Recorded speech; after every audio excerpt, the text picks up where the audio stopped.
प्रिय विद्यार्थियों, कल मैंने हाई स्कूल इंग्लिश प्रोज के second lesson a letter to God की स्टोरी के बारे में बताया था आपको, और आज मैं इस लेसन के डिटेल पढ़ाऊंगा आपको। अर्थ सहित ध्यान से सुनने का प्रयास करें। The house, the only one in the entire valley, sat on the crest of a low hill. From the height, one could see the river and the field of ripe corn dotted with the flowers that always promised a good harvest. The house, only one in the entire valley. उस संपूर्ण घाटी में, जैसा कि मैंने Lencho के बारे में आपको कहानी बताया था कि लेंचो एक कठिन मेहनत करने वाला किसान, जो पूरी घाटी के बीच में उसका मकान था। The only one in the entire valley, उस संपूर्ण घाटी के बीच में एक मात्र मकान स्थित था। ऑन द क्रेस्ट ऑफ ए लो हिल, एक छोटी पहाड़ी की चोटी पर उस संपूर्ण घाटी में लेंचो का मकान स्थित था अकेले। From the height one could see the river and the field of ripe corn dotted with the flowers. कोई भी व्यक्ति वहां से देख सकता था the river and the field of ripe corn, नदी को और पके हुए फसल के खेतों को देख सकता था। डॉटेड विद फ्लावर्स, जो फूलों से लदी हुई थी फसल।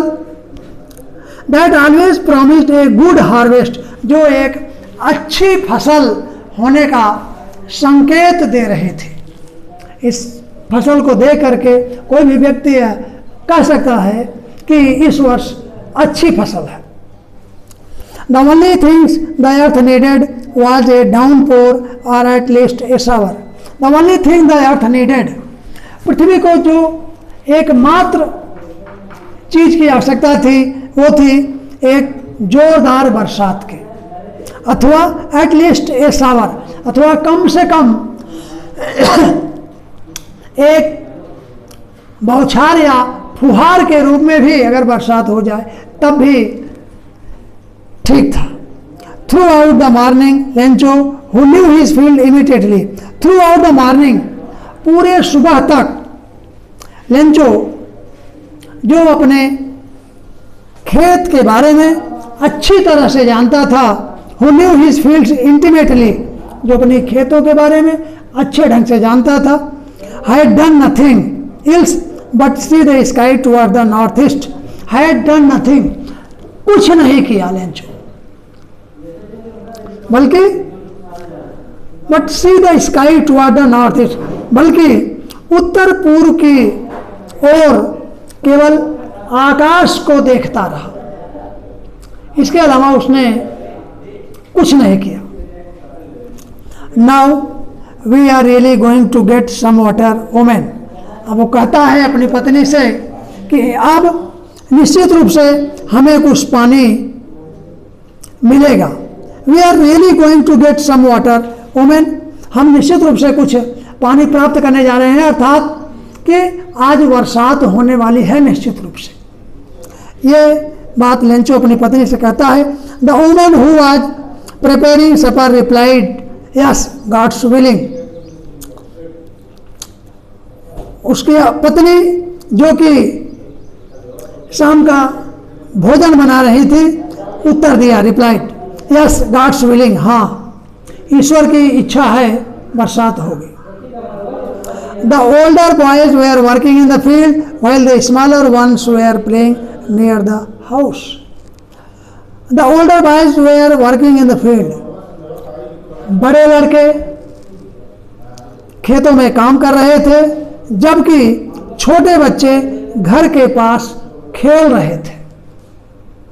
Until the woman called to them all come for dinner, जब तक कि उसकी पत्नी, उसकी औरत बच्चों को भोजन के लिए नहीं बुलाती थी, तब तक वो घर के पास खेलते रहते थे। It was during the meal that, just as Lencho had predicted, big drops of rain began to fall. It was during the meal. भोजन के दौरान ही, जब वे लोग भोजन कर रहे थे, इसी बीच just as Lencho has predicted, predict means भविष्यवाणी करना, जैसा कि लेंचो ने भविष्यवाणी किया था, big drops of rain began to fall, वर्षा की बड़ी बड़ी बूंदें गिरने लगी।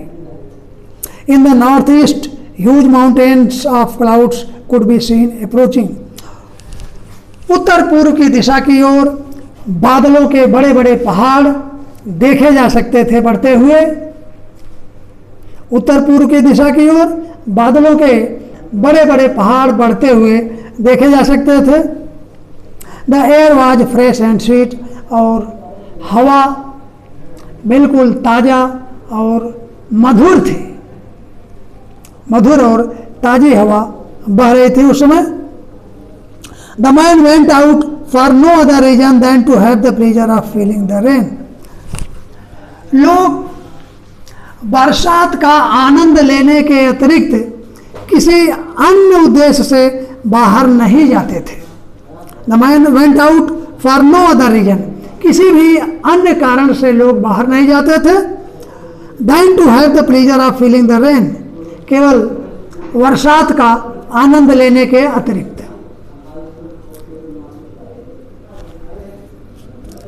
And when he return he exclaimed, और जब वो वापस आया लेंचो, ही एक्सक्लेम, वो आश्चर्य में पड़ गया, वो आश्चर्यचकित हुआ। These are not rain drops falling from the sky, they are new coins. These are not rain drops falling, ये वर्षा की बूंदें नहीं गिर रही हैं। दे आर न्यू कॉइन्स, जैसा कि ये नए नए सिक्के गिर रहे हों।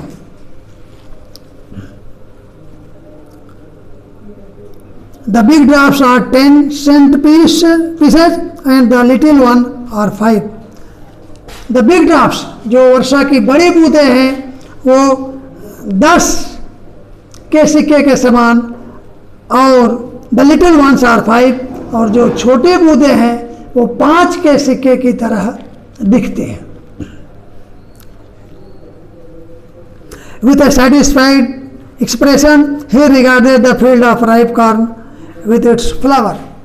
With a satisfied expression, एक संतोषजनक अभिव्यक्ति के साथ लेंचो ने अपनी पकी हुई, फूलों से लदी हुई पकी हुई फसल को देखा। Dropped in A curtain of rain, जो बरसात से बिल्कुल ढक गई थी, पानी के द्वारा बिल्कुल ढक गई थी। But suddenly a strong wind began to blow, and along with the rain, very large heavy stone began to fall.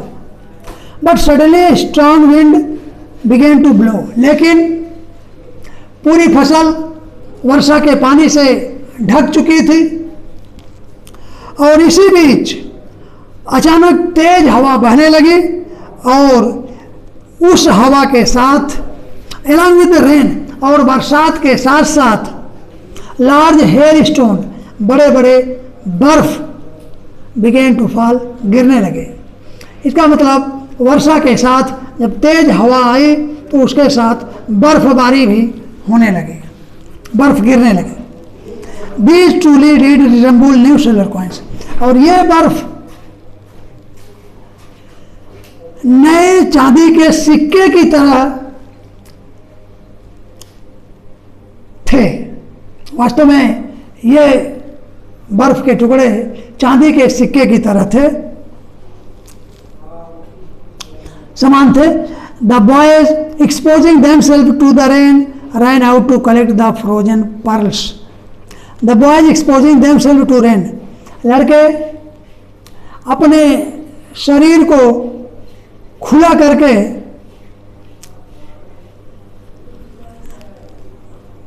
Themselves to the rain, वर्षा के कारण या वर्षा का आनंद लेने के लिए अपने शरीर को खुला करके ran out to collect the frozen pearls, उस मोती, जमी हुई मोती को चुनने के लिए, मोती के समान जो बर्फ के टुकड़े थे उनको इकट्ठा करने के लिए बाहर दौड़े। It is really getting bad now, exclaimed the man.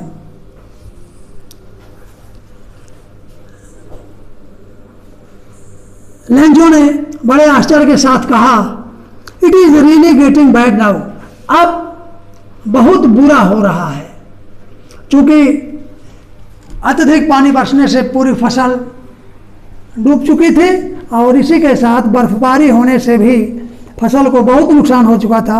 इसलिए वो आश्चर्य के साथ कहता है कि अब बहुत बुरा हो रहा है। I hope it passes quickly, और मुझे आशा है कि यह बहुत ही जल्दी बर्फबारी समाप्त हो जाएगी। It did not pass quickly, लेकिन यह जल्दी समाप्त नहीं हुई बरसात। For an hour the hell rained on the house, करीब 1 घंटे तक घरों के ऊपर, द गार्डन बगीचों के ऊपर, द हिल साइड पहाड़ी की ओर, द कॉर्नफील्ड फसल के खेतों में, ऑन द होल वैली और संपूर्ण घाटी में बर्फ की बरसात होती रही, बर्फबारी होती रही। The field was white as if covered with salt, the field was white, पूरा खेत सफेद हो चुका था जैसे कि नमक से ढक गया हो। As if covered with salt, जैसे नमक से ढके हुई फसल पूरा सफेद दिखाई दे रही थी। Not a leaf remained on the trees, पेड़ों में एक भी पत्ती नहीं बची। तो नमक की तरह पूरी फसल ढकी हुई प्रतीत होती थी और पेड़ों में एक भी पत्तियां नहीं बची। The corn was totally destroyed, इस प्रकार लेंचो की पूरी फसल नष्ट हो चुकी थी। The flowers were gone from the plants, पौधों से फूल गायब हो चुके थे।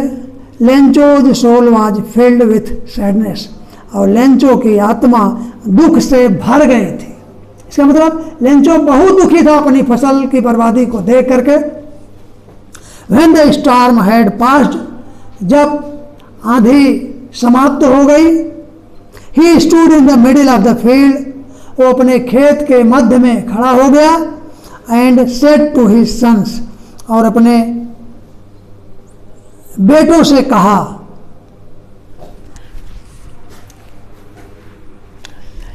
A plague of locusts would have left more than this. The hail has left nothing. This year we will have no corn. A plague of locust. Plague of locust. Locust में टिड्डियों का दल। प्लेग एक प्रकार की महामारी है, जैसे महामारी आने पर सब कुछ नष्ट हो जाता है, लोग मर जाते हैं, उसी ढंग से जब टिड्डियों का दल किसी फसल में पड़ता है तो पूरी फसल को नष्ट कर देता है। उसी प्रकार लेंचो कहता है कि ये plague of locust would have left more than this, टिड्डियों के दल की तरह अब कुछ भी नहीं बचा है। The hail has left nothing, बर्फ बारी ने कुछ भी नहीं छोड़ा। This year we will have no corn, इस वर्ष हमारे पास कोई अनाज नहीं रहेगा।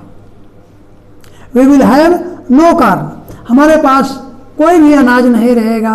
अर्थात जब हमारे पास अनाज नहीं रहेगा तो हम भूखे मरेंगे, भूखमरी के कगार पर हो जाएंगे। That night was a sorrowful one, all our work for nothing. That night was a sorrowful one, ये रात बहुत ही दुख की रात थी, क्योंकि all our work was for nothing, हमारा सारा परिश्रम बेकार हो गया, किसी काम का नहीं रहा। There is no one who can help us, अब कोई भी ऐसा नहीं है जो हमारी मदद कर सके। There is no one who can help us, कोई भी नहीं है ऐसा जो हमारी मदद कर सके। We shall all go hungry this year, इस वर्ष हम सभी भूखे रह जाएंगे। But in the heart of all who lived in that solitary house in the middle of the valley there was a single hope, help from God. But in the heart of all who lived in that solitary house, उस एकांत घर में, in the middle of the valley, उस पहाड़ियों के बीच में जो अकेला घर था, उस घर के अंदर जितने भी लोग थे उन सभी लोगों के बीच के हृदय में एक बात थी कि there was a single hope, उन सभी के बीच हृदय में केवल एक बात की उम्मीद थी, एक बात की आशा थी, वो ये थी the hope help from God, ईश्वर के द्वारा मदद, ईश्वर की सहायता। ईश्वर की सहायता के प्रति सभी आशान्वित थे, उस घर के सभी मेंबर, और यही उस घर के सभी लोगों के दिल में उम्मीद थी कि ईश्वर जरूर मदद करेगा। There was a single hope, हर व्यक्ति के दिल में एक मात्र आशा थी, वो ये आशा थी कि हेल्प फ्रॉम गॉड, कि ईश्वर की मदद। Don't be so upset even though this seems like a total loss, don't be so upset, इतनी घबराने की आवश्यकता नहीं है।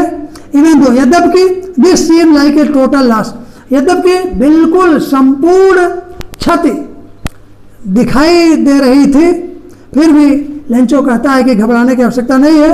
Remember no one dies of hunger, कोई भी व्यक्ति भूख से नहीं मरेगा। दैट इज व्हाट दे से, दैट इज व्हाट दे से, वो कहते थे कि no one dies of hunger, भूख से कोई नहीं मरता है।